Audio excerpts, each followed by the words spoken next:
Berdasarkan program unggulan pemerintah yakni 1000 Desa Kreatif di Indonesia, Kementerian Komunikasi dan Kementerian Pariwisata menggandeng ADKI atau Asosiasi Desa Kreatif Sumatera Selatan sebagai penggerak program unggulan tersebut. Ketua ADKI Sumatera Selatan optimis pihaknya akan bekerja keras demi terlaksananya program dari kementerian ini, dengan target 100 desa kreatif tersebar di Sumatera Selatan hingga akhir tahun 2024. Sama jajaran pengurus bisa melakukan sinergi dan kolaborasi bersama pemerintah provinsi pastinya, bersama Kementerian Komunikasi dan Kementerian Pariwisata Republik Indonesia. Mudah-mudahan di tangan Pak Sulaiman bisa tercipta lebih banyak lagi desa-desa kreatif di Provinsi Sumatera Selatan.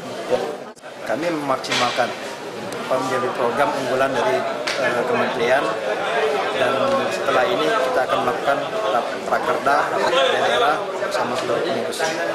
Kita selalu optimis, tetapi kan kita ikhtiar dulu, nanti segala sesuatu nanti ke depan kita lihat. Yang penting apa yang kita lakukan sekarang ini niatnya baik untuk memajukan khususnya di Sumatera Selatan, desa-desa, daerah-daerah yang tertinggal, bagaimana literasi digital, sinyal. Dengan kerjasama dari banyak pihak, desa-desa kreatif di wilayah Sumatera Selatan akan terbentuk, sehingga nantinya akan meningkatkan perekonomian masyarakat.